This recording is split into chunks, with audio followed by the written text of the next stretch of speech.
Hello and welcome back to the Talking Wolves podcast. My name is Matthew Cooper, and today we're a little bit depleted, but still strong in numbers. We've got the main man Dave as a party. Dave, how you going, mate? I'm very well, mate. How are you? Yeah, not too bad, thank you. Good. And back by popular demand, having a couple of weeks off. He's been on his holidays, but you can't tell. It's Finn. Finn, how you doing, son? You can see the tan, no? A little shade. I'm not like a vampire anymore, but no, yeah, I'm all right, thank you. Finn defo burns on the first day, doesn't he? Yeah, 100%, mate. Honestly, I was. So do I. I can't say it. Drumstick. Back to 150. Where was it you went, Finn? I was in the Maldives, where it's a little bit too hot for me, to be honest. Lovely place, but if they could just tone it down tightly, slightly even. But no, yeah, it's great time. How was it out there? 30. And then you got about 2 minutes of glorious rain a day. It's a bit like America, when it just resets and chucks it down. It's like resets. Mate, the amount of people listening to this who'd kill to be in 30 degrees heat, me included. And very, also don't care about my holiday. But sorry, you've got to make another overlay today, Dave, as well. Only 3 of us. Oh. Extra work. Never mind. Yeah. It's all right, though. It's the 3 of us, the 3 originals, the 3 amigos. It is. Chaps, it's been an absolutely unbelievable January, and there's still 5 days left of it as of recording time. We're going to go through the Southampton win. Well, say the Southampton draw because of Ward-Prowse goal count for 2 if you count Southampton socials. The Southampton win, the Brentford win, transfer window slamming shut. It doesn't just shut; it slams shut on the 31st, and also your questions. And after the last episode, we're going to do a little bit of a quiz at the end based on some of the stats from this current season. So we'll start with the Southampton game, Dave. One on paper, you expected us to win, and we did just that. Yeah, you said, well, yeah, you probably would expect us to win, but it's one of those teams, I think Southampton, they could cause a bit of a hiccup, but at home, historically, as far as I remember, we've always had decent form, especially since our return to the Prem, and I think we did just that. It was a very equal game in hindsight. Could have gone either way, but we did what we needed to do, took our chances, clinical, held them at bay for most of the game, and yeah, overall a solid 3 points to Wolves against teams that, if we want to be serious about hitting towards the top end of the table, those are the games that you've got to win. I don't think we necessarily played that well. I wasn't at the game. I wasn't very well. I watched it on the telly, and I always feel like you almost see a different game when you go in person than you do then you watch it on a broadcast. Finn, you were away, weren't you? So you only caught about 60 minutes of the game. Yeah, it was okay right up until the penalty, so it was brilliant. Relieved all the tension. Really, it wasn't like, is he going to score? It was like, refresh. Is it going to be 1-0 in the corner? So Dave's the main correspondent on this game, I think.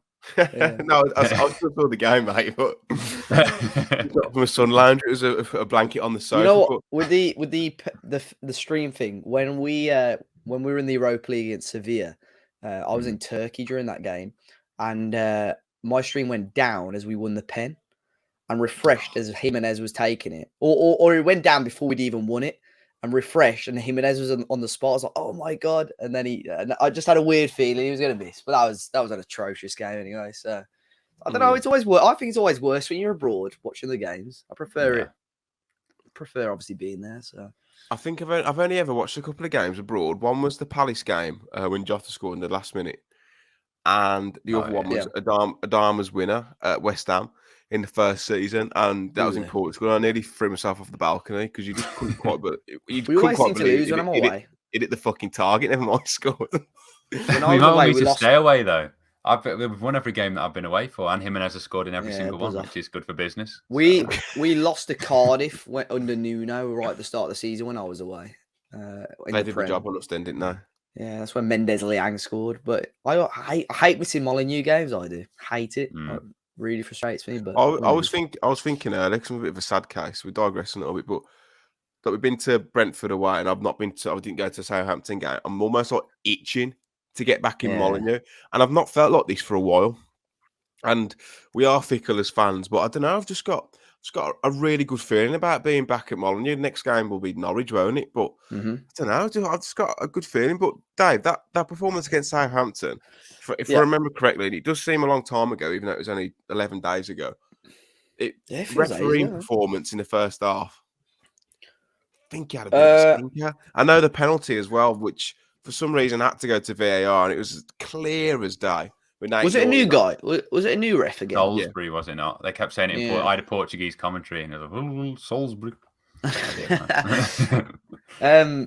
Yeah, I think it was his first Prem game, if I'm correct. There's a few decisions. I think the pen, you knew from where I was, I couldn't see it from the South Bank because it was at the other end of the pitch. But as soon as they go to the monitor, I think I said this on the last pod, they're going to sell it. I think the VAR says, "Well, go to monitor so you can sell it," and you made the decision then.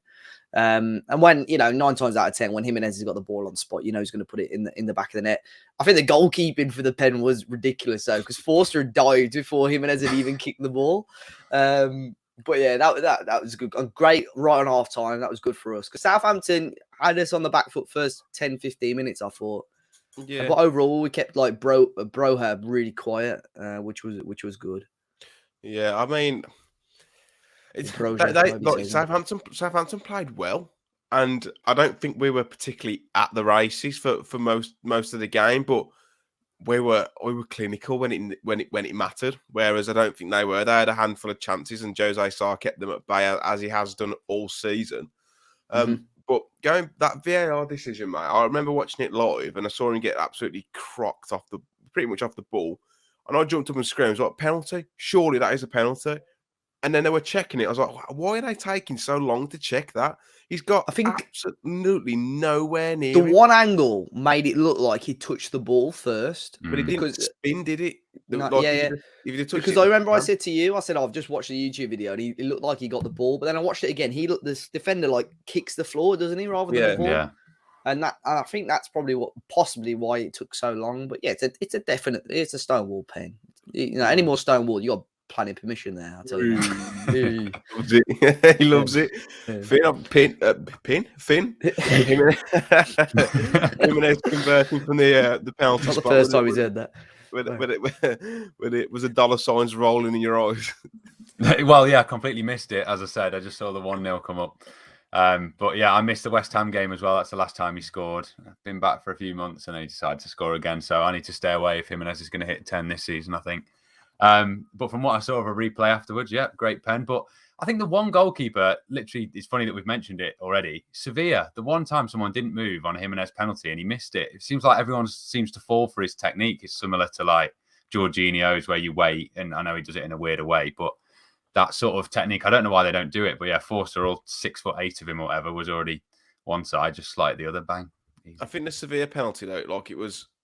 He did his hop, skip, jump, run up, but it was actually like the execution of the penalty was very poor.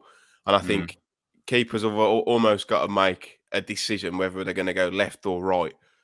And that keeper waited to make that decision to the last minute, but Jimenez made it easy for him. Whereas this one, like Forster's already halfway down before the ref blew the whistle, he's already on the floor. Yeah. But that keeper they were together at Atletico, I think. Atletico. So I think he just had enough practice. Most important penalty of his Wolves career, and he fucks it. Only one he's missed. Yeah, he missed one in pre-season as well, didn't he? Oh, yeah. It was that was in the Hotels Cup. Yeah. Big game. Yeah, but and then Connor Cody getting his first goal in front of the South Bank, and you could tell on his face, Dave, how much of a magic moment that was for him. And just a special mention on Cody this season. That last season, he got a lot of pelters, was pulled off by Nuno, substituted by Nuno in the Black Country Derby. It is some people even saying then that's probably the last time Cody's going to captain Wolves this season. Been absolutely tremendous. Yeah, he's been unreal. So good. And like you say, he's a bit of a scapegoat. I think everyone was on a bit of a downer last season. There were lots of players that we were blaming. Semedo, Cody, Marcel, who, to be fair, I think Marcel's done all right this year when he's played as well. But I think because of last season, on the injury table, Matinho and Neves were held back. So, a fresh approach and everything is brought out the best. And, like you said a bit earlier, we're fickle fans. So, but yeah, it was good. I was half expecting, he reacted quick, got the goal in. I was half expecting the flag to go up or for them to check somehow that Jimenez was offside and he blocked it off the line or something like that. But yeah, great for him. And like you say, he looks so happy right in front of the South Bank. So yeah, good way for us to double our lead. Yeah, and there's a leaping. I don't know if you've seen the golfing. I take it you've seen the highlights back.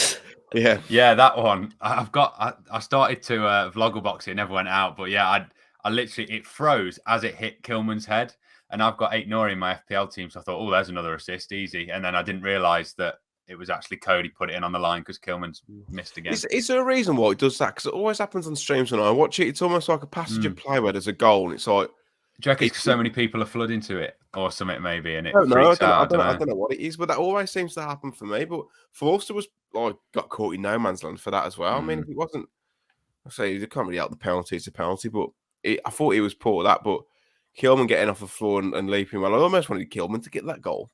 But seeing the look on Cody's face when he ran towards the South Bank, and it sounded from where I was listening to watching it, it sounded like the South Bank, Dave, you can probably vouch, were on top form that game.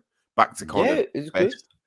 Yeah, it was good. It was good. It's really good. Even the Sir Jack Hayward, I know obviously it was the anniversary of his passing, unfortunately, but yeah, even he was getting the chance as well. It was really good. But again, it's one of them. Normally, if you got away fans right up to the South Bank, I think it does help. But even Southampton didn't. They only had probably like 3/4 of the lower of the Steve ball, but.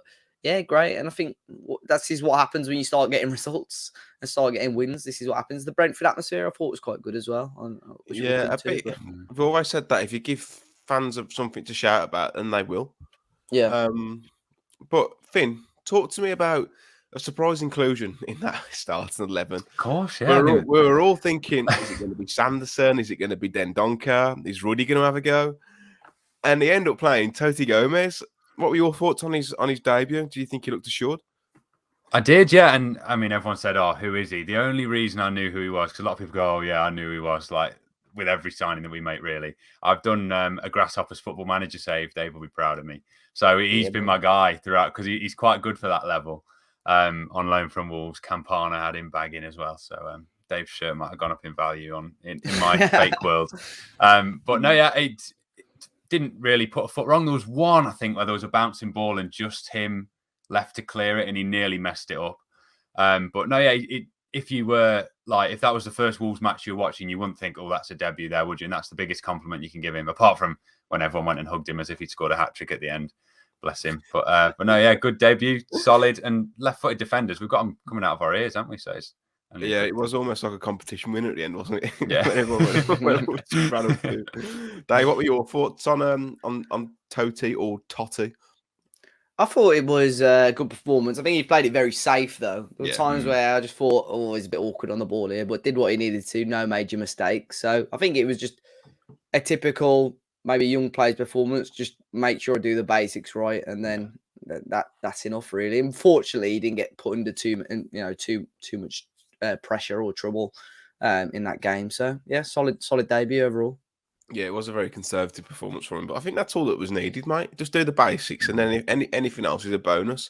I don't think Saïss has got anything to worry about. I think he will slot back in because he's been excellent as well this season. But I don't think that's a reflection on Gomez's performance. I just think that Saïss is the man for that job, especially for the rest of the season. But let's talk about the James Ward-Prowse free kick, because I got quite a lot of stick on Twitter about this, and it's a hill I'm willing to die on. Now, I have played in goal before, not obviously to the level of Jose Sarr, but he takes a step to his right. Now, if I think he takes a step to his left, it does dip. And I'm not saying he's at fault for the goal. That's not what I'm saying. But if he takes that step to his left, I reckon he saves that. I reckon he gets a hand on it. Because that step to his right, he's diving from a standing up position instead of diving into it. Instead of stepping forward into it, he's diving from a standstill, which fucks him. Whereas I think if he doesn't take that step to the right and he dives forward, I reckon he gets a hand on it. And if he does, it's save of the season. By no means am I saying he's at fault for the goal before I get battered in the comments. But Mega Rapinoe in the corner, Dave, and you were like, "You're talking nonsense." I'm looking for your tweet now just to see how you worded it. But I mean, as a goalkeeper that's played, well, I'm not a goalkeeper. As a person that's played 135 minutes in goal at Molineux, I've got to admit that I probably would not have saved it either. I don't know. It's just ridiculous, isn't it? I think the technique, Ward-Prowse, and we know Ward-Prowse is one of, if not the best free kick taker in the world, just with the amount he takes. I think he's just behind Beckham now, isn't he, for direct free kick goals? Yeah, phenomenal. And it's a shame for Southampton, really, because, the amount of times they've tweeted it, you'd have thought it won the Premier League, to be fair. But believe it or not, they're left with 0 points. So, yeah, good free kick. I can't comment too much on Jose Sarr's goalkeeper position. But it's the whole point of it, isn't it? It's the whole point of that type of free kick to send the keeper one way. It was like, do you remember New Star Soccer? Do you ever play that where you could get like the curved boots and you could move the ball? Yeah. It's not Roberto Baggio free kick challenge. Yeah, he sent it that corner and then splash. So, yeah, it was unreal. Yeah, like I said, I'm not saying he's at fault for the goal, but you can see how disappointed he was that he conceded it. But Matt's words were, no keeper should get beat from that distance, IMO. I don't think they should. What is he, like 40 yards? Yeah. From a dead ball? It was mad. Are you, Paul? As a former keeper, I'd be disappointed to get beat from there. Well, you could see that he was disappointed. You could see he was absolutely outraged that he let that in. Because I think if he takes a step to his left, he does save it. Because it's not like proper. I think it's a swerve, though. I think the early swerve does it. Yeah, a bit of swaz. Yeah. Jezza Lynch, yeah. But yeah, he's not saying he's at fault. Megan Rapinoe did. She said it was his fault. I was very angry. Do you see that? Yeah, I did see that Megan Rapinoe had put a 50 pence in. For a change. Yeah, she's got a dead trim, so. I can't comment.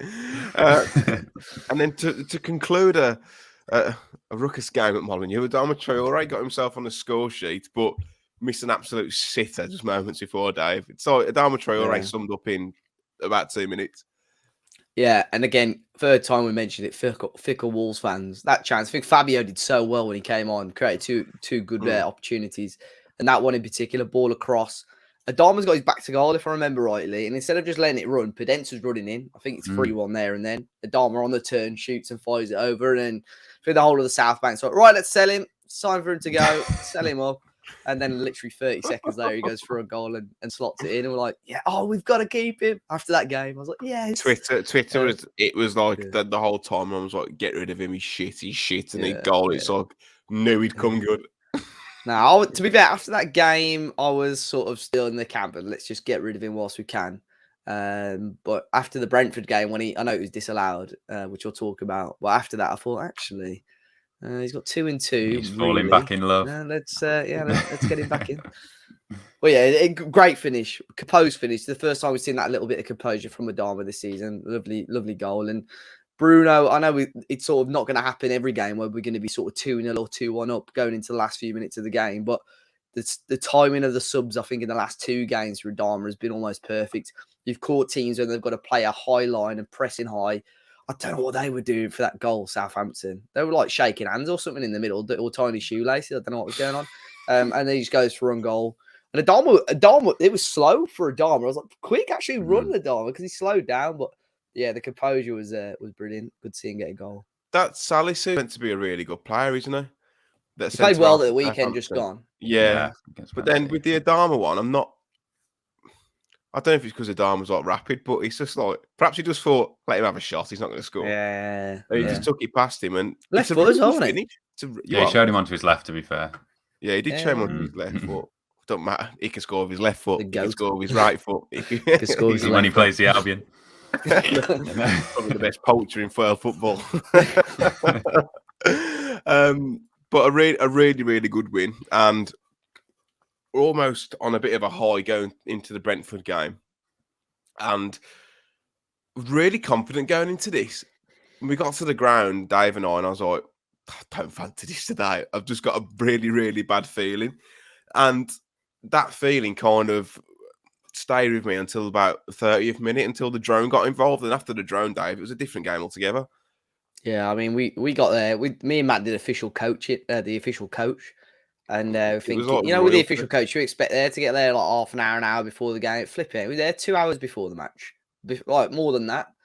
I had to find something to do. We got a few pubs there. We had a walk around, didn't we, next to the river? You know. Yeah, it was really holding hands. Yeah. But then we went in the ground about an hour early in the end. We walked into Legoland Windsor there with all the different places. You actually watch them warm up. You know, you're early when we got there before the players even come out to warm up. But yeah, you're right. The first 25 minutes, half an hour, it was really shaky. We didn't get going at all. The ball just wasn't going up to Bedence and Silver, and when it wasn't sticking. So that did us a bit of a favour, really. I remember the ref stopped playing, everyone's like, what's going on? And then you just see this, obviously the drone flying about in the middle. To be fair, as soon as the players went off, that drone soon flew away. It's like the guy who rotated and was like, oh shit, what's going on? And flew off. It was a bit weird, wasn't it? Like 20 minutes, was it? Something like that? 15, 20 minutes before they came back on the pitch? The game had absolutely everything without even threatening to be an half-decent game of football. Like, I'm doing dry Jan, so we weren't drinking anyway before the game. It was just like, what are we doing here? It was like we had been drinking. Say again. It was like we had been drinking with all the random stuff going on, wasn't it? It's such a weird ground as well. Like, I don't know if anyone's ever been before, but it's like right in the middle of like loads of apartments, like kind of just like peers out from the side of apartments.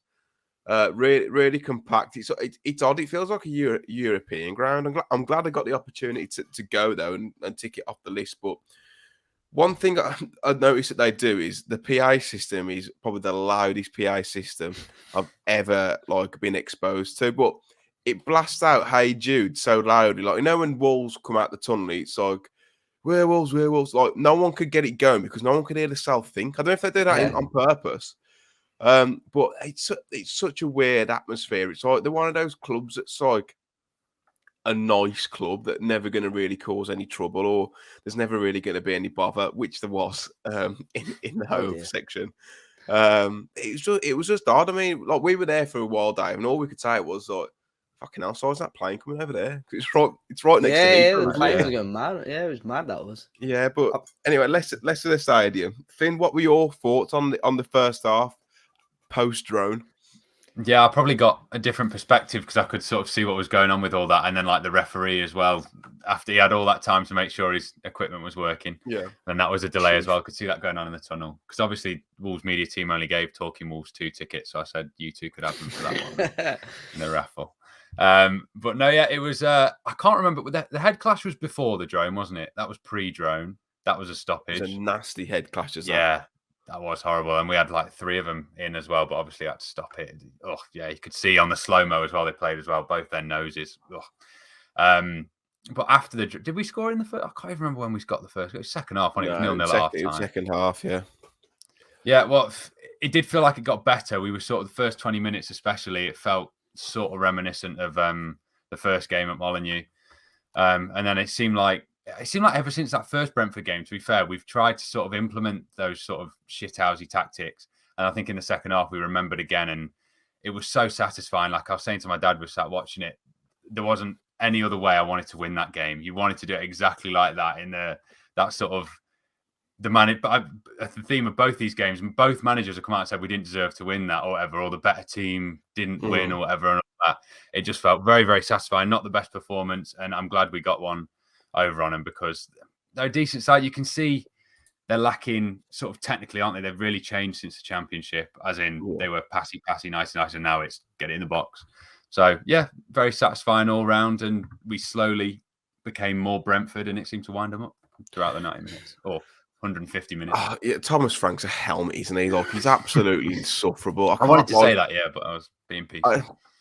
He's a chief, man. You know, like he gets like Klopp annoys me a little bit. Guardiola as well, when he expects teams to not park the bus against them. But like Thomas Frank, like week in, week out, just comes out with the most ridiculous shite. Like it sounds like the Man United game. We're the smallest club in the league. Yeah. They're not even playing Jadon Sancho. That just he's like, is it a funeral? Firstly. I just cannot stand the bloke. But you are right. We did out Brentford the Brentford, and we needed to do that. But it's run it back to the João Moutinho goal, and Dave, it's the first time we really got the ball on the floor, and did do what we do best, and some lovely interplay between Semedo and Moutinho finished with a plum. Yeah, I think against these sized teams as well. I mean, you know, the longer the game goes on at 0-0, you know, if we can work ourselves into the game, you know, we've got a good chance. We don't score many goals. We've just got to take that opportunity. And like you said, First time got the ball on the deck, tried to play a little bit of football. Great 1-2 between Semedo and Martino. What a finish. I think just with the technique and the way he's bent the ball around the defenders, I don't think many goalkeepers in the league would have stopped that effort. He just stood and watched it, the goalkeeper, and such a good goal. And already now Martino 2 goals this season, obviously 2 goals this month. That's more than he's got in any other season in the Prem. He's only got the 1 goal. So great that he's now finding these more advanced positions and scoring goals, and obviously got the assist for Neves' goal as well. But unbelievable technique. What a finish. Yeah, I think as well, like we gave him some stick, and when we saw his name in the starting lineup in Dendoncker, who's not had a great season, you notice that he started, especially for the Martino goal, he started to make those runs into the channels to stretch the play, and that's what starts the move off, and that's what creates a space for Semedo and Podence involved in the move too. But I think it's important to give him a bit of credit there because he's not had a great season. He's out of sorts really, due to the form of Neves and Martino, but he did really well there. The red card thing. Oh mate, me and Dave initially both said in the ground, of course you don't get the luxury of a replay. We were like, no, it's a foul, but no way is that a red card. I don't get again why that's been given as a red. No, and you know when they say like, oh, just look at the players' reactions. Listen to, I know you lot were in the ground, but especially on the TV as well. The fans weren't saying, go back, that's a red card. They were saying, why have you stopped it? We wanted to play on, which means no one in that ground thought it was a red card because obviously you have to stop the game for a red card. That's what I said to Dave in the post-match. Yeah. Know what? Oh, did you say? I'll nick your point then. But it just, honestly, I don't know. If there was no VAR, I remember moments in the season before VAR, like, I think Jota got hacked down at Watford away and it was the most blatant penalty and it wasn't given. And I go back to like decisions like that. I just think, thank God for it, even though I hate it. Because can you imagine, like if we went on to lose that game or whatever on a tackle that, to be fair, he was unlucky to get booked. I don't even think it's a foul. No, maybe a foul. I'm pushing it. Yeah, but yeah, he does jump. He was late, I think, but makes the most of it. But yeah. Honestly, when no single person, all 14 people in that ground thought it wasn't a red card, I don't know where he's got it from, but thank God for VAR, I suppose, for once. Surely, if it's a red card, then you pull it back. You don't play an advantage because what's he going to do? About it for ages, did he? Play advantage, then come back and send him off. You can't do that. So it was a weird one, and you felt sorry for Gomez, like his second game. He'd done all right, to be fair. He looked a little bit more nervy in this game, but he had done all right. But they scored directly from that free kick, then, which makes it kind of even more of a kick in the bollocks. But it's the second goal we've conceded from a set piece this season, both coming in consecutive games. The first one was not poor goalkeeping, but the first one was a wonderful strike. This one, I think that they'll be most annoyed at.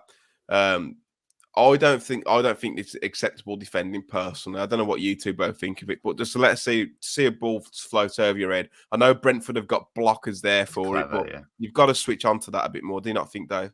Yeah, I mean, especially Ivan Toney, he's literally their danger man, isn't he? And the fact that he's got that space. I mean, to be fair, I ain't taking anything away from the finish or technique because it's an unbelievable finish. But you got to get someone closer or tracking him the whole way because you avoid that goal then.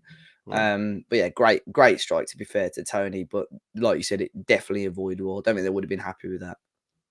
I think Tony Roberts would be doing his nut, wouldn't he, Finn?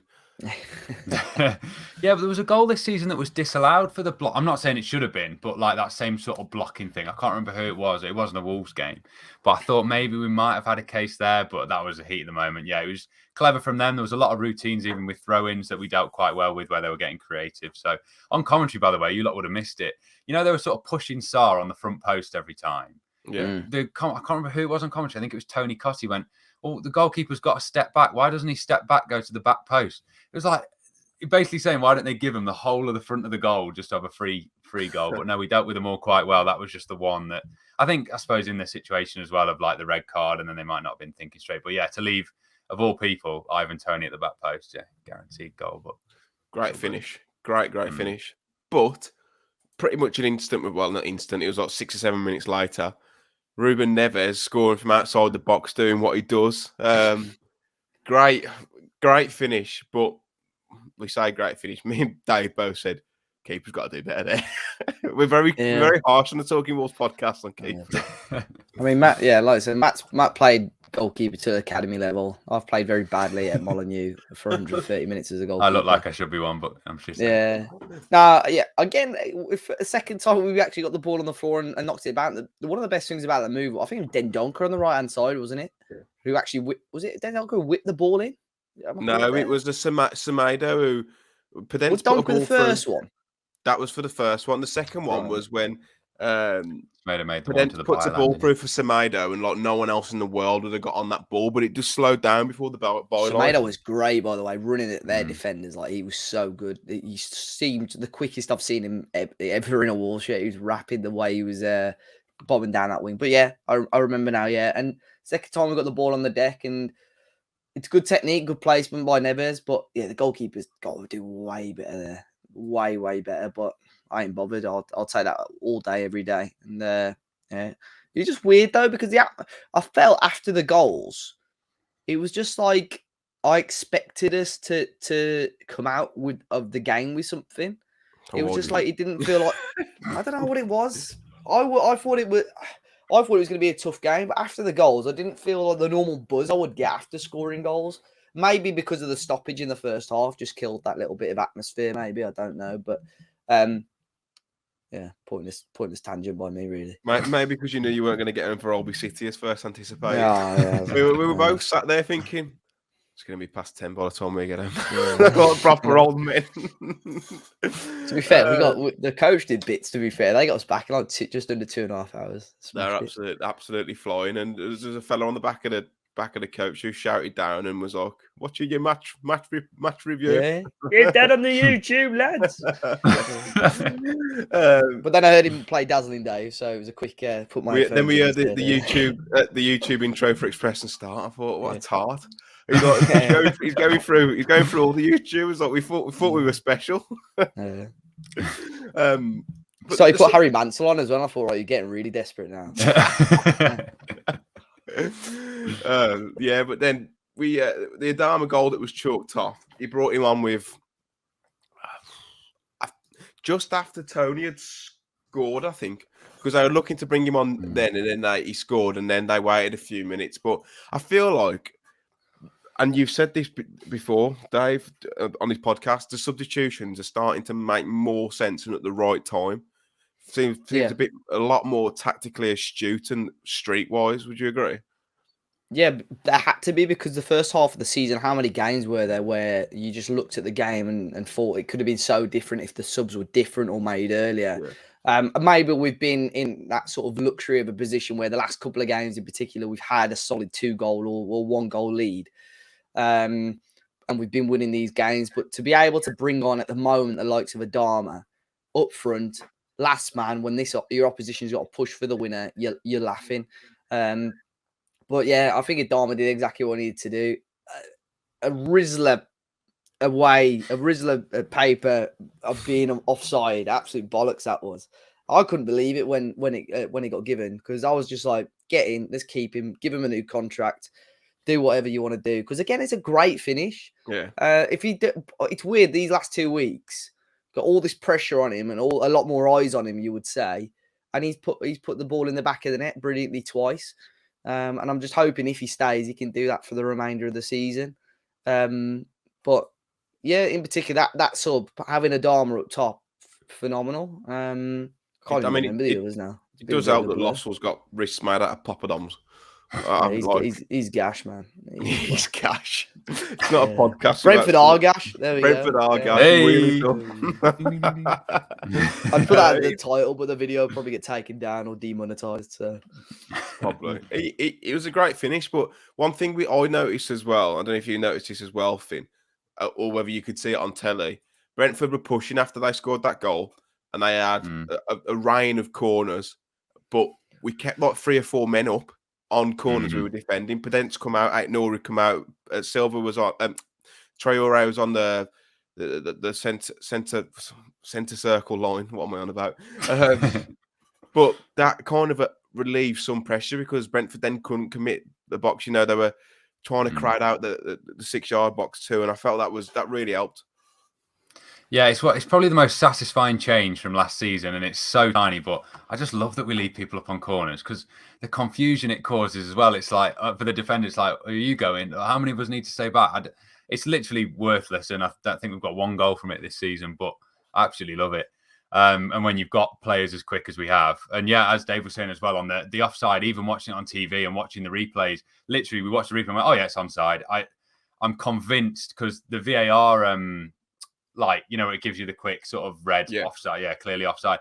They brush past it so quick. And it's like, is it when the ball was released? I thought it was onside by far. And we're talking about the keeper as well. That would have been 3 shots on target, 3 goals. So it wasn't great. I think it was similar in the Southampton game as well. But no, yeah, when Adama's on the pitch, which has only been, like 45 minutes in 2 games, and he got 2 goals, kind of, leaving him on the halfway line. Yeah, it's my favourite thing this season. It's what I'm going to miss the most, I think, about him when he's gone. This is the thing, like Dave said this earlier, like when he even put an article out on the BBC Sport to say, like, it's time to cash in, thanks for the memories, but it's time to go. And now I'm almost like falling in love with the bloke again. I mean, it doesn't take me much. But he doesn't love you, Matt. Don't do it. He doesn't love me. I don't know what it is. Like, he looked upset at the end. Cody was giving him an embrace. It was a real moment, wasn't it? Yeah. It was, but like, in an ideal situation, he wants to stay. You give him a new contract on not what the terms he wants, and he's happy to be an impact player. But that's never going to happen. And if that was the case, then fantastic, and we'd love it. But I don't know. There's rumours that Barcelona are now interested in signing him. Mendes offering him instead of the Tottenham move because Tottenham are dragging their heels. I don't know. I'd love him to stay. But either way, these 2 clubs that he's been linked with, he's going to be a squad, maybe backup player. He's not going to be starting. And for you at the moment, if you were in his position, would you rather be a backup player at Wolves, a backup player at Tottenham, or a backup player at Barcelona? Who are your boyhood club? For me, he's got his heart set on that move to Barca anyway, hasn't he? I think he's always said that. Yeah, and I think if you know a team's your old team's interested, you got the opportunity to probably prove a lot of doubters wrong that he's got over there. I think he's going to be jumping at that chance. So it's one of them. I don't think Barca will be able to get him till the summer, personally, but who knows? But then you've got the contrast at Tottenham is you are going to get weighed in, but you're going to get played at right wing back if you play. So it's almost there's no like perfect. I don't think he's great at wing back either, personally. No, he played one against City once. That's it. Yeah. And Cardiff. I remember Cardiff, he was quite good. But he basically played as a winger that game because he was so high in that game. Forward, weren't he? Yeah. Yeah, it's a difficult one. It seems like he's got his heart set on that move to Barcelona, but like you say, Dave, that probably isn't going to happen to the summer. But Finn, if Barcelona come to us in this window and say straight swap for a Trincao, would you do it? No, I think I'm happiest if he goes abroad. Well, obviously like him to stay with Wolves, but if not, abroad. And the Trincao option's 25, isn't it? So that's more than Spurs are offering, technically, on the deal that we pre-agreed. But I don't know. The age difference there is minimal, is it? Maybe 3 years at most. I don't know how old Trincao is. Only like 22, isn't he? Yeah, 22. Or maybe 4 years then. Maybe if he's going to leave and you're effectively getting 25 million, which is kind of what it is, then that's a good deal. If it is, but is Trincao worth 25 million? Exactly. Yeah, that's yeah. Obviously not at the moment. 0 goals. I wouldn't want to make that decision, and I wouldn't want to be the person writing that tweet either, saying we've done a swap deal. I really like Trincao. It won't go down well. I feel like we'll regret it if we don't sign him as well. But if we sign Trincao, it means we can't sign another central midfielder of good quality. Then it's a no-brainer. You sign the central midfielder, but in an ideal world, we would sign Trincao because I feel like he's going to be a player like Neto, where he takes a season to bed in, and then we'll really see him come into his own next season. He's been a lot better recently, showing glimpses of brilliance, but ultimately hasn't put the ball in the back of the net. So it's a difficult one. But we'll talk about the transfers now as we kind of segued onto it. Wolves have made the announcement today, Dave, that Hwang will be signing permanently in the summer. No money is going to be paid out as of this window. He's still a loan player as until the 1st of July. It's a bit of a weird one, isn't it, really? Yeah, I mean, I think it was a little bit grey, wasn't it, before the eventual announcements came out. We were having a chat and we were talking about maybe it was going to free up a loan space, which made a lot of sense, which apparently is not the case now. But what's the point if you're not paying it now till the summer? It's not freeing up a loan space. What's the point? It's a guy that, he scored 4 goals, but for me, he's not done enough to trigger that clause at the moment. And I'm not saying he's not good enough, because I think long term, there have been 1 or 2 games where you've seen that quality. And I think for 12 million quid or whatever it is, as a squad player in the Premier League, that's decent. That is decent value. Yeah. But I would want to see more before I'm paying that amount of money for somebody. I'd still want to see a bit more. So if it's not really, unless someone's come to Leipzig now and said, look, we want Hwang Hee-chan, we'll pay you 25, 30 million for him, and they've put pressure on Wolves to do it, which I don't think would have happened, and I don't understand why it's been triggered so early. It does seem weird, though. We're sat here saying we're not convinced, and we don't think he's done enough, despite being joint top scorer, second goal scorer after Jimenez's goal. Yeah. I think I could have probably scored as many goals as half of these players this season. I remember saying early on in the season, I think it was after the Newcastle game, I said when Hwang's within the width of the goal, I feel confident that he's going to score. Mate, he's got the best conversion rate in the league. Is it 4 goals in 5 shots?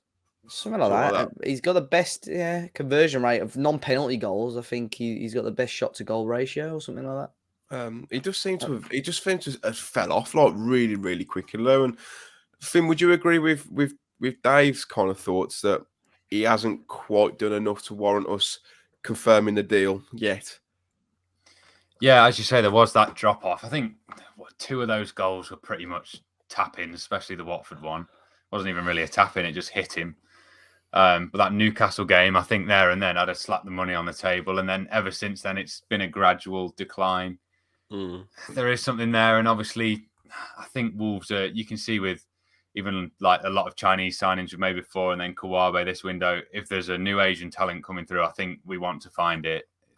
Asia's got talent going on at Wolves, I suppose. But I think that anything they can find, I think behind Son, Hwang's, and maybe Kim Min-jae as well in South Korea, they're the best you're going to find. So I know he is a good player on the pitch as well. It's not like we're just going, oh, look, we've signed an Asian, but it is something that I think they're looking at. And when you found both for such a cheap price relatively for a Premier League player, which he has looked most of the time. There's been some games where, especially I think like Villa away, wasn't great in the 2 up top. And there was another one as well, maybe Leeds, I think it was. But I think he scored in that game, actually. He did.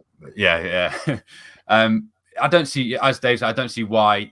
I wasn't sure earlier because I thought we'd paid it earlier on this morning. I thought, what is the point of him pleading poverty this whole window? And then they'll go, all right, 14 million for no reason.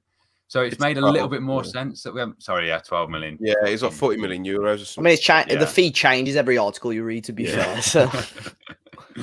Plus add-ons if he wins Asia's Got Talent. Yeah. Get on XD.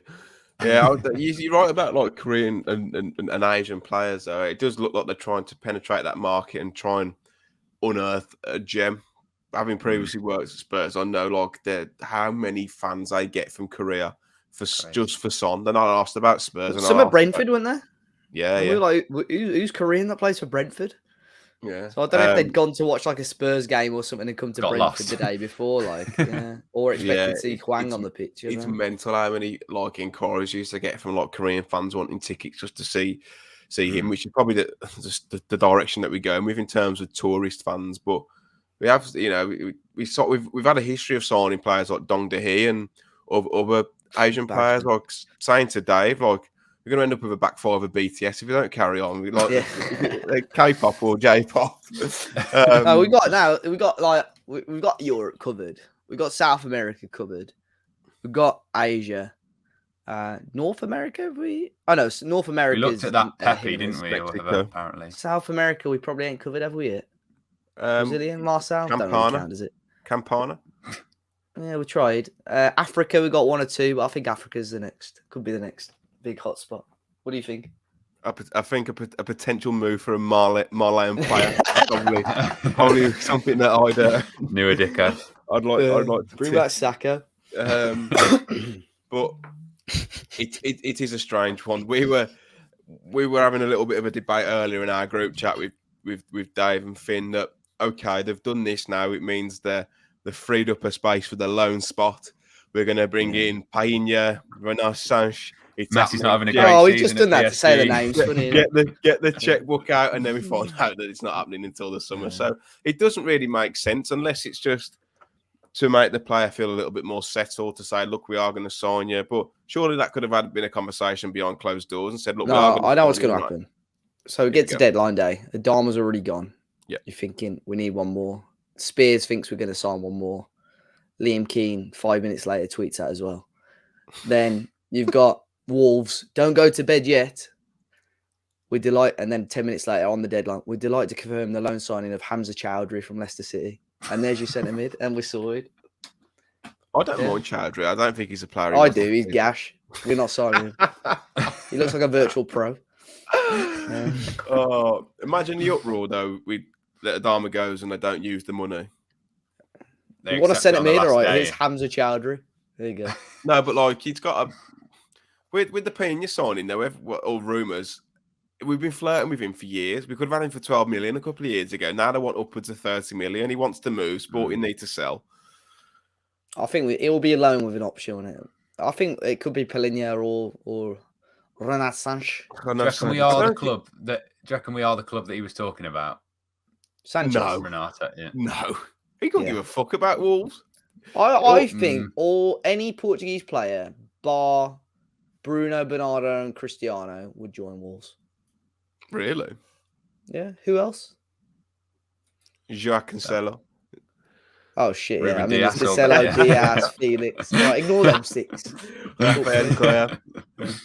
All right, ignore I retract that statement. No, I know what you mean. I know you're trying to a lot of them though, unless they're Yeah. at a top club earning over 150k a week, let's say. I think anyone would join Wolves. Even I think you chucking up Rafael Guerrero would join Wolves. I think from Dortmund. Money in. If we're in Europe, if we're in Europa League. Yeah. I don't know. But with Sanchez, the only probably thing he knows about us is that half his national team play for us and that he once dropped to an absolute 2 out of 10 at the stadium. Yeah. Remember that? He got subbed off by half time, didn't you remember? Yeah, half an hour. he was gash. Hamza tried, we could never. Danny Drinkwater would never. Do you not think... Go on. Sorry, mate. With all the Barcelona links with Adama is Mendes, and he knows what he's doing to maximise his pay packet. If he goes, right, Sanchez can move for 25 million, get 25 million for Adama, bang, bang, I get a cut of 50 million on both of those. Everyone's happy, apart from Renato Sanchez having to move from France to Wolverhampton. And that might be how it goes, because he said it's his agent that's lined it up. It all makes sense, mate. It's going to happen. And we're going to be here on deadline day on the live stream, and I'm going to be crying when it doesn't. Get somebody make a TikTok of us again. Remember that? Yeah. But why am I on mute on that? I hate that TikTok. You two get noise, and they're not making a noise. We will be crying on deadline day. We're not sure which eyes we're going to be crying out of. Oh my God. There will be tears. We're definitely going to do a deadline day stream as well. It's only probably going to be a couple of hours because the last one was enough to drive me. That's 6 hours, and we ended up missing out on everyone after an hour. Because I mean, we were even like buzzing at the prospect of signing Kiefer Moore. He got that pass.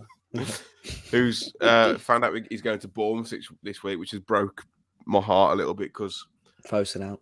Yeah, Fosun out. He only got 5 goals all season in the Championship, but Fosun out. But it's going to be an interesting few days. I'd be surprised if nobody came in. I honestly would. And by nobody, I mean I expect probably someone to come in for the under-23s. 100%, yeah. I've got a feeling that Adama will be a Wolves player come February the 1st. So do I. I really do. And he'll sign a new contract in the summer. Was Dembele on loan to Wolves? No. Jesus. Another thing is with Sanchez as well. Like he's never completed a full season. He's always crocked. Well, that's all right. We're signing him in January, so it ain't going to be a full season. It's all right. Yeah, he's already had his injuries. Yeah, but obviously he's not just signing for like 4 months. Is he, you dickhead? He's going to be... He ain't going to start every game anyway. This is the issue, right? We're looking at these players. We want elite players, but who do you drop out of that team at the moment? You can't, man. There you go. Yeah, but we're playing free midfield against Brentford with little Dan as well. I don't... If you had two... no disrespect to Podence and Silva, if you had two much better strikers there, that system would be decent, man. Decent. Tell him that. Tell him that. It would be. It would be. Well, I think we've wrapped up transfers at signing of Hwang. So, by popular demand, we are going on to the quiz now. So it's just going to be Dave versus Finn, but there's going to be. Just realised I got a bit of leg on show there, boys. Sorry. Ooh. Oh, yeah. Join in. There we go. I can't get more leg up that, or it's still fucked. 6 questions. You're both going to give me. You're both going to give me an answer. So we'll just go around like we did in the last quiz. So it's a defensive special this week, lads. After conceding 2 goals, after a glut of clean sheets, decided to go back to our roots and go for something a little bit more defensive. So the first question is, who has won the most aerial duels this season for Wolves? And these stats are accurate from the site fbref.com, who usually bang on. Percentiles FC. Is this just defenders or the whole team? The whole team. Most aerial duels won. So not percentage, just the most one overall. Most duels. Start with you first, Dave. Romain Saiss. Finn. It's not going to be Raul. I'll go Kilman. The answer was, with 62 out of 92 duels, was Max Kilman. Oh, He's wheeling away already. you know what? I was going to say Kilman, but then I thought, I swear he's gash at aerial duels, you know. He is. He's shit. They never go to the right person, but he wins them. Oh, he doesn't get off the ground. Oh. Your next question. I'm coming to you, Finn, first. Who has the highest aerial duel win percentage? So not how many duels he's won, but the percentage. Saiss. Dave? You know what? I'm going mad left field here. Trincao. But it could work though, because Trincao or Adama, but I'll go Trincao. He'd gone up for one header and won it, he'd have 100%. So, Exactly. quick maths edge to that. Yeah. Bruno Jordao. So if you won 2 headers out of 4, it'd be 50%. Yeah. So you could have had 2 players here. Trincao's got to be one. Both on 67%. One was Max Kilman. Oh. What? And the other player was Romain Saiss. Oh. For flip's sake. Oh, 2 out of 2 obvious ones. 2. Who did you say, Finn? Saiss. Oh, shit. So it's 2-0 up. 100%. All right. I need to get my head in. I need to stop being a dickhead now. Come on. Lean forward. Dave. Yeah, here we go. Sitting up now. I'm serious. Who has made the most interceptions this season?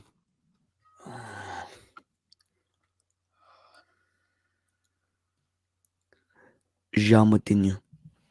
Finn? I'll go for the apprentice. Ruben Neves. So you're both wrong. It's Max Kilman. Oh, Come on, mate. He's smashing them off. This quiz is just Max Kilman. Kilman for England. 48 interceptions. Wow. Finn, which Wolves player has been dribbled past the most this season?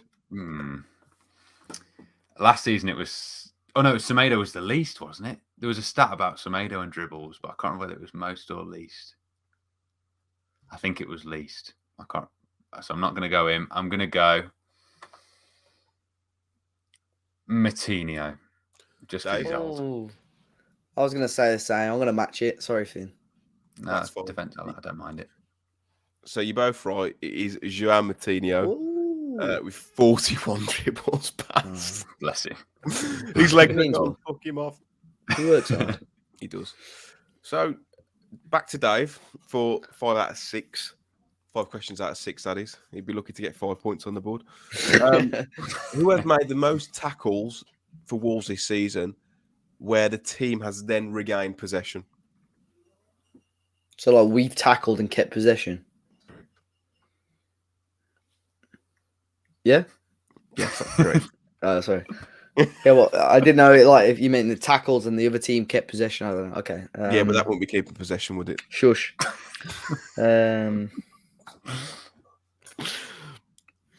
Max Kilman.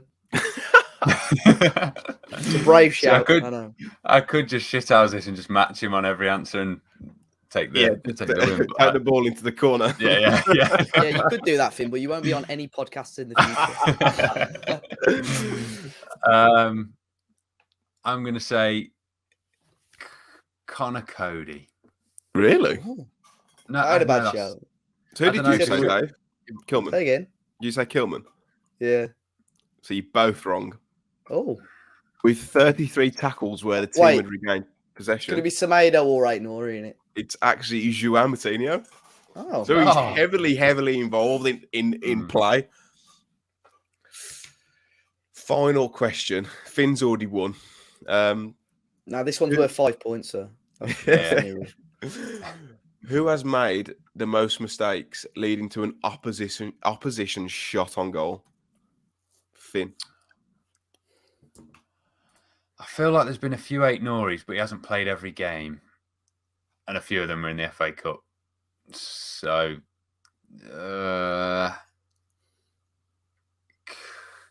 Kilman. Every time. Dave. I would have gone Cody or Sace, but because we're bigging Cody up so much, I'm going to go Sace. It's neither, you know. It's neither. So it's not Kilman. According to FB Ref, there's only been 4 players that have made an error leading to an opposition goal. Hwang has got 1. Wait, shot or goal though? You said shot. Opposition shot. Sorry. Oh, sorry. Hwang has got 1. It's Villa, wasn't it? It's Villa. Yeah. Roman Sace is 1. Ruben Neves 1, and Jose Sarr with 2. So Jose Sarr, all right. Yeah. So of course. You reckon that Newcastle one? I reckon Newcastle one counts as one, maybe. Remember they scored off that. Yeah. Did he get done with the Cruyff once as well? Like what nicked it. Oh yeah, did they shoot off that though? I can't remember. But there's your quiz. Let us know how you got on in the comments if you're playing along at home. See if you Dave has morphed into Harry Mantle for this. I know, flipping it. Suppose I didn't answer Jelly Van Dam as one of them. So it's question time. We're going to rattle through these because conscious of the time. Thanks for everyone who's sending in the questions. Jay has asked us to rank this season's wingers in order from best to worst. So I'm going to be pedantic and say they're wide forwards rather than... All right, Nuno. Yeah. Johnny's our wingers. Dave, rank them. Trincao, Hwang, Podence, Traore. Is it 8? 4? Yeah. Did Morgan get... No, I don't think he ever got a game. We're not counting Neto or Chiquinho, even though Chiquinho dropped an absolute 15 out of 10 in the under-23s. Let's start at the top. It's got to be Podence. So I'll go Podence top. Really? Fair play. Who's better than Podence? Podence. Oh, they're all gash, the other 3.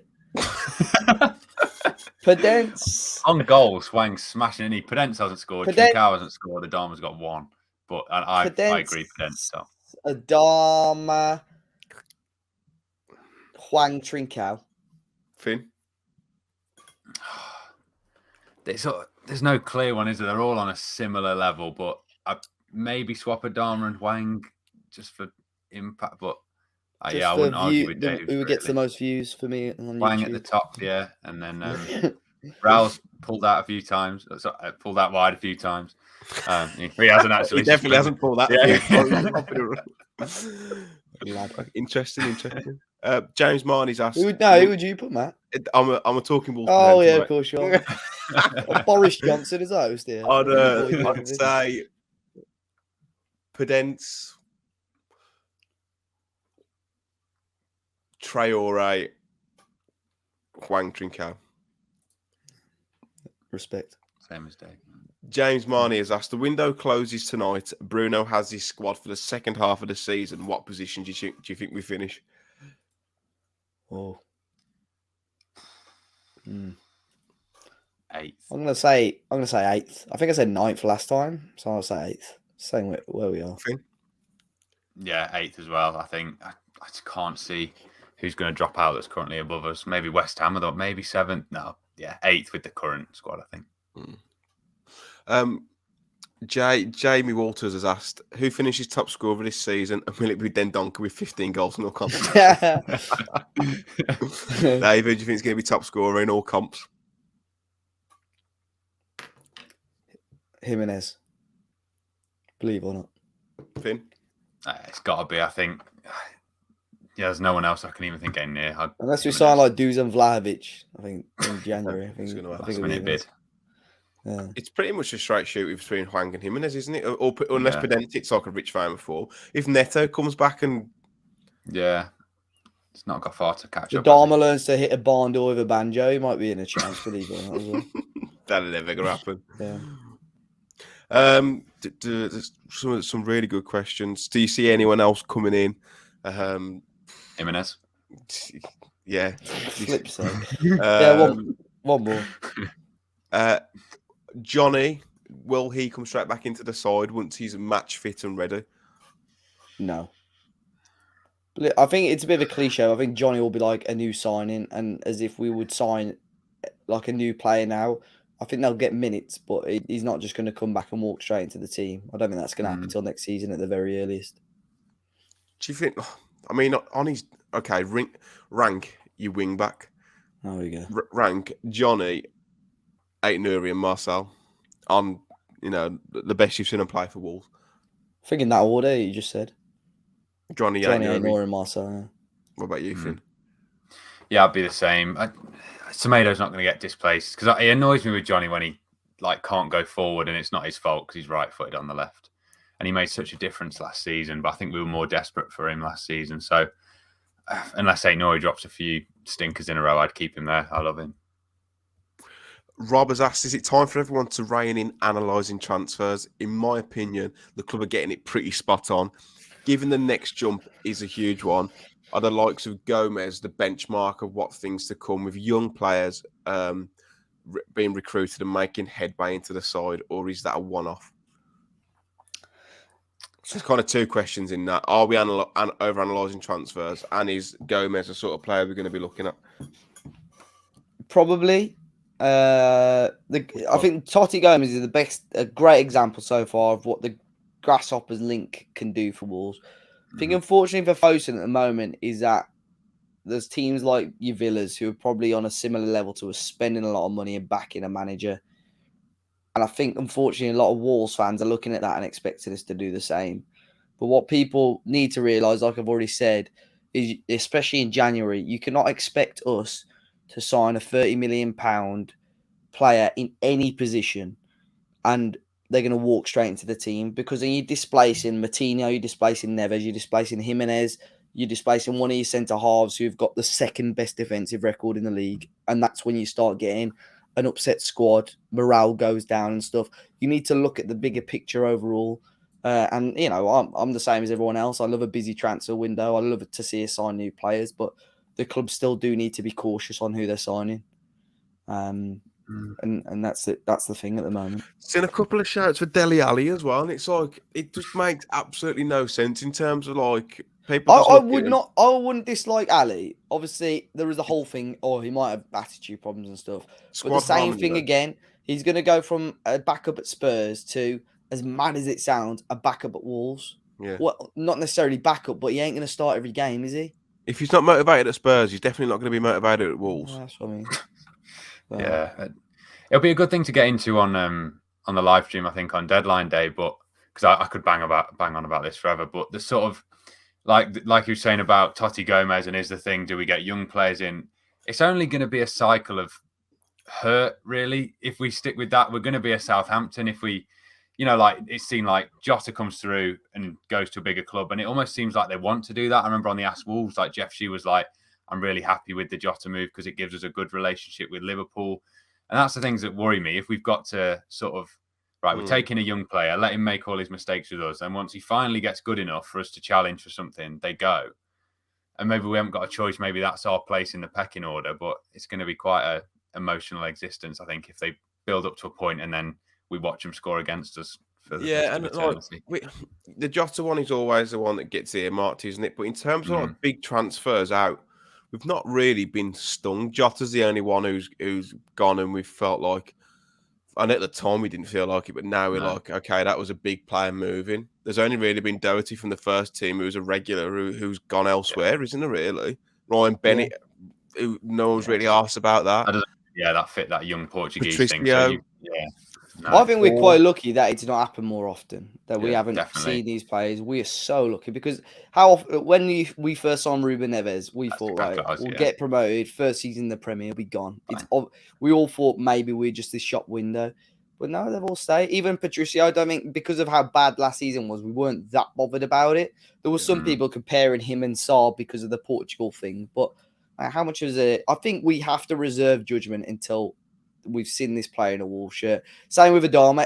There are people getting wound up about it. Reserve judgment until he's gone for sure, and see if we've signed a replacement.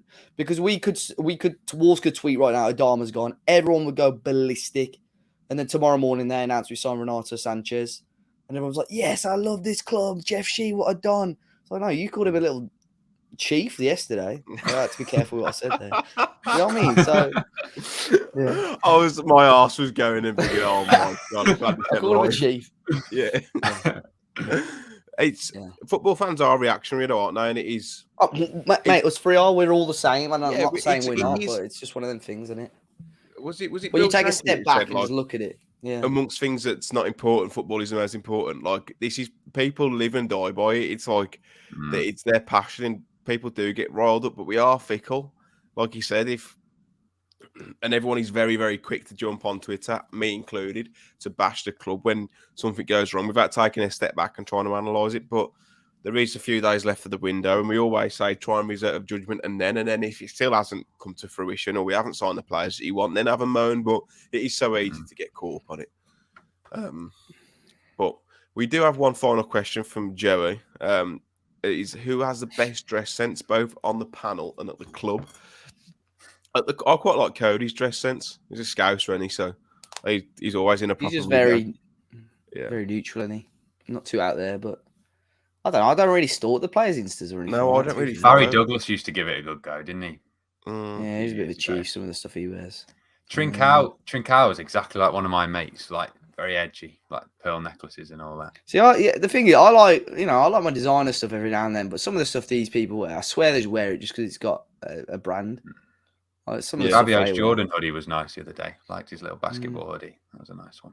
A lot of Palm Angels flying about at the minute. A lot. Yeah.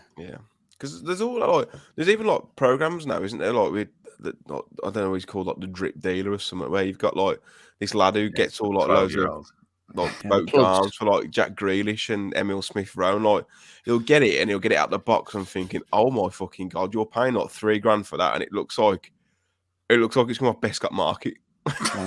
But that's probably what I like it, because he's like so edgy. I flatly refuse to pay over 120 quid for a piece of clothing, shoes, clothes in general. I'd pay like a good amount of money for a coat that's going to last me like a few. Yeah, coat. Yeah. But I'll pay 70 quid for a Wolves hoodie. Yeah, I'll pay 70 quid for a Wolves hoodie. For a Castile Wolves hoodie. In terms of our fashions, I don't know. Matt can rock up. I mean, it's the Forest game that comes to mind for me. He come wearing this trench coat, and he was looking like flipping. What's his name? Inspector Gadget in that one. He was looking fire. I don't know, man. I think I can get by, but I think we're all very different, but we're all very safe. Yeah, none of us wear anything that's like really left field. Like, Dave's got one of the, like, a shaggy hoodie. It's like a big fur hoodie. A lot of people giving him stick for that. I get quite a lot of stick for my Stone Island coat because I'm always trying to get the badging, apparently. The best piece of clothing between the three of us is the iconic blue night coat. Oh yeah, it's on every video and every Dave has a party meme. The blue night coat. Well, I don't think any of us have got bad dresses. We're not bad dresses. I just think we're just normal blokes. Very safe dresses. Yeah. We are very safe. Chaps, it's been an absolute pleasure again. We've rattled through that an hour and just under an hour and 10. Dave, where can people find you should they wish to find you? There's Dave has a party on Twitter, which is DAVEAZZOPARDI. Finn, where can people find you? Finn is FINERRZ, Instagram, Twitter, YouTube, soon maybe. Yeah. Oh, M Cooper writes on Twitter, Matt Cooper bites on YouTube. The grills will be back in Feb. I'm just on a diet because I've piled on the pounds over Christmas, as we all have. The deadline day stream will be back this deadline day as the window slams shut, as previously mentioned. Not sure what time yet are we, Dave, but we will be doing it for a couple of hours. But I don't even know what day it is, to be honest. It's on Is it Monday. Wednesday? Monday. Oh, Monday. Oh, right. Okay. I thought Yeah, it was it's Wednesday. All right. No, That's it's on cool. Monday, 31st. It'd be good to see everyone in the stream. The last one was really, really successful. Really enjoyed it, despite us signing absolutely fuck all. But Dave, as always, in true fashion, can you sign off the show for us? Yeah, thank you very much. Been a good pod. If anyone wants to, if you're listening on Spotify or Apple Podcast, please feel free to drop a 5-star rating there for us. I think the Spotify thing is quite new. And obviously, if you're watching on YouTube, be sure to hit the like button and subscribe to the channel. But from all of us, guys, thanks for listening. And we'll catch you all very, very soon.